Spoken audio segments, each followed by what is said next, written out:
everybody, and welcome back to another one of those videos that you might know me for, where I jump around in space and talk about game development. Those are pretty fun, and here's another one. So today I am going to be talking about the kind of things you need to do to keep people playing your game. Because I've talked about how to earn money off of your game. I've talked about how to get people playing your game, but how do you keep people playing your game? How do you make sure that they aren't going to stop playing as soon as they start? So, today we are going to be showing off some tricks and ideas that you can use to make sure your game does well. So we're actually not going to be spending the entire video in space, unlike last time. I'm going to show you some games, and they're going to sort of prove as an example for what you should make. So starting off, we have a simulator I have made. Now you might be thinking that simulators are a really good idea to develop. If you want to simply earn Robux quick, that would be true, but generally you don't want to develop a simulator. I have spent 2,000 Robux on advertising this game, and over the course of all that Robux, it's only gotten 3,000 visits. And those visits very rarely played for more than 15 minutes. There's just too many simulators, and people can't stay into them, and they're really only fun if you can overnight grind and then use that grinding to PvP.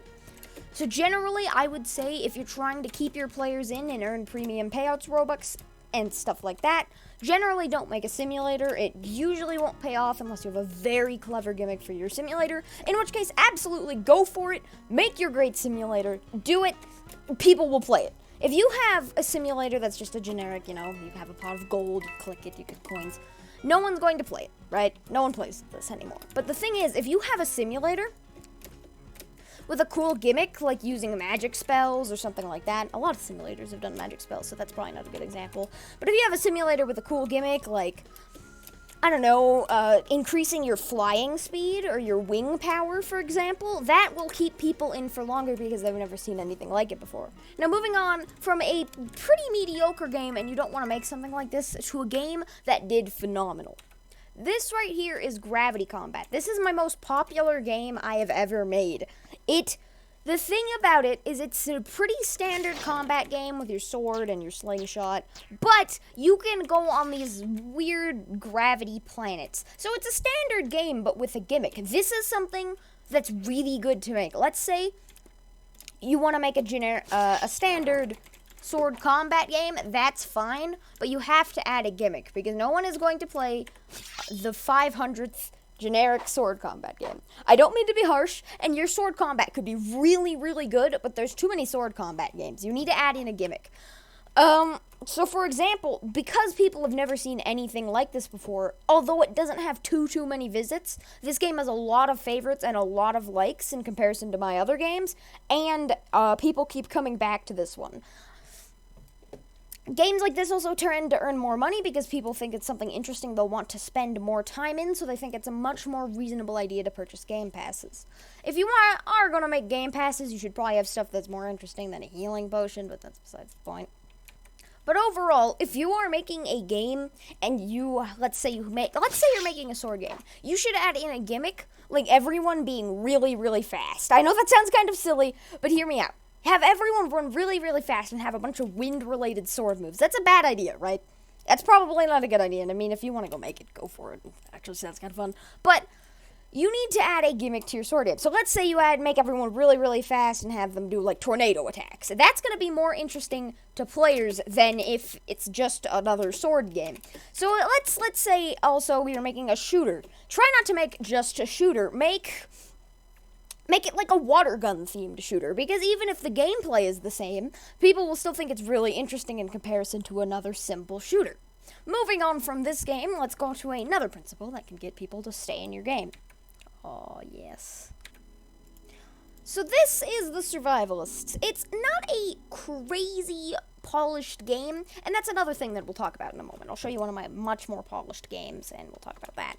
But the thing about Survivalists is, while it may not be the most polished and most profound experience, it is huge. Look at this world. There's tons of bosses. Well, there's 3 bosses, but they're pretty diverse. There's 3 bosses. There's tons of monsters to battle. There's tons of caves to explore, tons of building to do. So if your game is huge in scope, even if the gameplay itself isn't particularly incredible, if I can spawn in and I can go off and I can stand on a cliff and I can see this, I am going to think that this is much more interesting than were I to just join in a game and it's pretty standard exploration or whatever. But if I can look off a cliff and see this is going to be cool. Alright, and this is another thing that you want to do if you are trying to get people to stay in your game. Something you can do is just have your game feel very polished. This game looks quite nice. We've got some faint sun rays, a tiny bit of blur, which makes it look more cartoony, and it's overall a very polished experience, except for this shop. This shop kind of sucks. But that's besides the point. Overall, this is a very polished experience of mine, which is funny because I made it in like 15 minutes, but you know.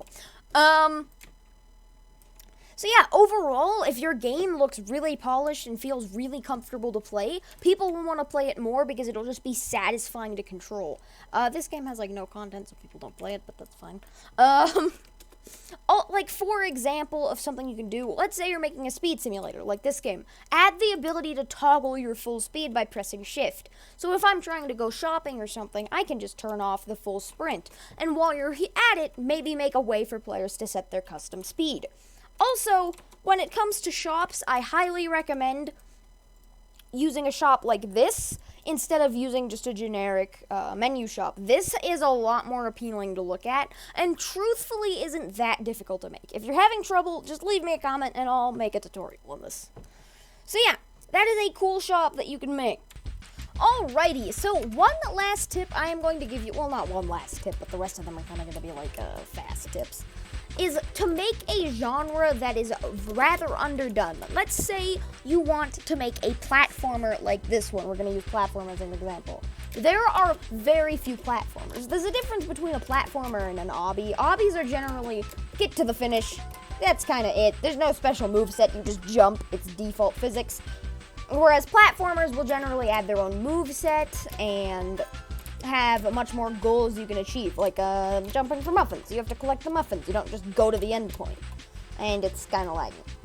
So yeah, as of current, those are like the best tips I can give. Well, not the best tips, but those are some tips I can give you that will make your game retain its players much easier. So some other quick tips I can give you or to give your game an interesting art style. People are kind of tired of just seeing generic cartoony, but if you can make your game, just for example, something a little less simple, like, no, why is my brain going? If you can make your game something a little less simple, like give it a space theme, have everything be in space. That's a bad example because I'm in space right now, but you know. There's a lot of ideas you can go for. I'm not going to give too many suggestions because I don't know, then a lot of people will use them and it'll become less unique. But come up with a theme. Something else, definitely try to keep your game from being pay to win if you're a combat game, because that will retain more people and it will get more competitive people focused on your game. Sure, you might earn a little less Robux at the start, but over time you will earn a lot more. Also, another advice, why am I blanking? Why am I, it's probably because it's like 10 p.m.